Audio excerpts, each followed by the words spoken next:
Hey everyone, and welcome to Masonzero MTG.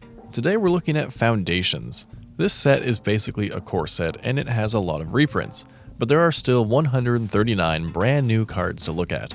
Are any of them playable in Cube? Well, let's take a closer look at a few. Sphinx of Forgotten Lore fills a slot that I feel like needed filling. This card really reminds me of the Titan cycle, and the Titans are all pretty good, except for the blue one. It's just not quite as interesting as the rest.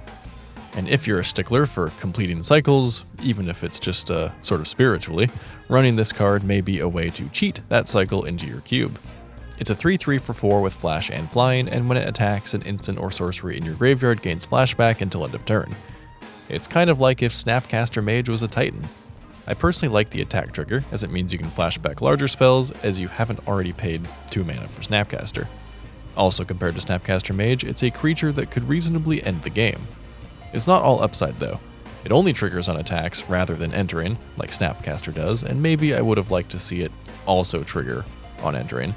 But being on attack means that it's repeatable, but of course you do have to be able to untap with it, and you can't use it to flashback a counterspell whenever you want, which is a big upside of Snappy. But notably, in true Foundations fashion, this card reads quite easily and feels a lot like classic Magic.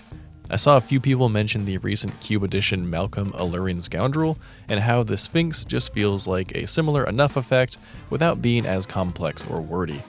I'm personally on the same page, and I think this is exactly the kind of card I would love to run, although definitely not in the highest power level environments. It was only a matter of time until Goblin Rabblemaster got shifted down to uncommon. Now obviously Seer Slicer Goblin doesn't do quite as much as Rabblemaster does, but it does create a Goblin on your end step if you attacked this turn. This is a cheap and simple way to pump out an army of Goblins, and since it itself doesn't need to attack, your engine is relatively safe from dying in combat. This is a reasonable addition to any medium power red-based tokens or Goblins package for sure. It's no birthing pod of course, but Spinner of Souls is a nice way to get value out of your creatures dying. It's a 4/3 for 3 with reach at its base, which is already pretty great stats, plus whenever another non-token creature you control dies, you reveal cards from your library until you get a creature and then you put it into your hand. This provides decent value over time, and it has good stats for combat, and it reads pretty simply, so I think it's a winner. The new Alesia Who Laughs at Fate is a lot of fun, and is a new red-black reanimation card that I think actually looks quite attractive for Cube. There are very few hoops to jump through unlike other reanimation cards, and it's a pretty clean design.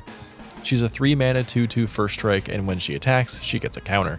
Then on your end step, if you attacked with any creatures this turn, you can return a creature with mana value less than or equal to Alesia's power from the graveyard to the battlefield. This promotes a play pattern of attacking in with your cheap sacrifice fodder, and then getting it back into play at your end step.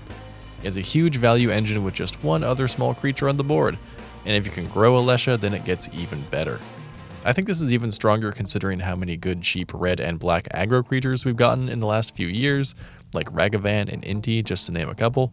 This card gives aggro decks some serious staying power against a control or mid-range deck that stabilizes against it, and I think it's pretty cool. Celestial Armor is an interesting equipment that may push out Maul of the Skyclaves if you still run that. They both cost 3 mana and attach to a creature when they enter, and they otherwise equip for 4 mana, plus they grant flying and a +2 power boost. However, they begin to differ in a few ways after that. Celestial Armor has flash, and it has it for a reason. When it equips to a creature, when it enters, it gives hexproof and indestructible until end of turn. This can save a creature from removal or from combat damage.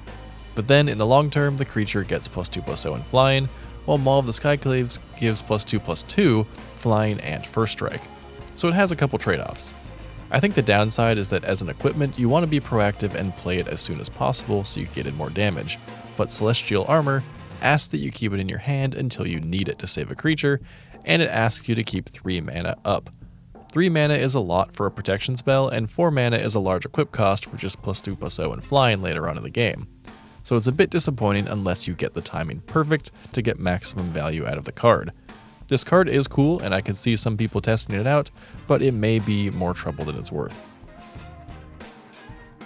I guess Fey Bloom trick is Lingering Souls for blue. You create 2 1/1 flying creatures and tap a creature an opponent controls.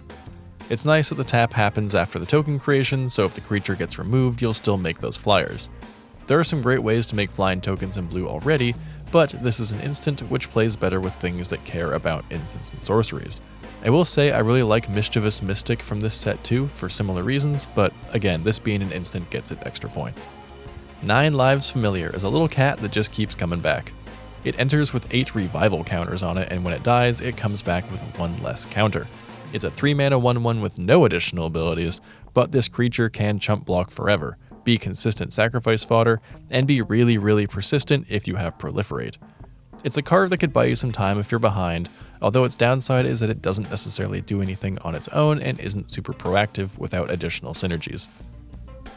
Kiora the Rising Tide is a 3 mana 3/2 that draws 2 and discards 2 when it enters, which is enough to make it a pretty reasonable card. After all, Champion of Wits used to see play, especially in cubes that care about the graveyard.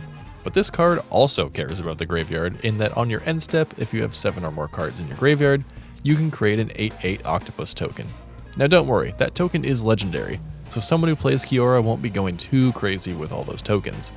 But if you get your 8/8 removed, you can potentially just create another one next turn. This is a card that can give a lot of value without being too complicated, and it plays nicely with other synergies. So those are my top picks for cards from Foundations for Cube. I saw some chatter about other cards that didn't make my list today, but I felt these were the best for the average cube. Are there any other cards you're considering, maybe for a special cube with a specific theme? Let me know in the comments below what has caught your eye, and I'll see you in the next video.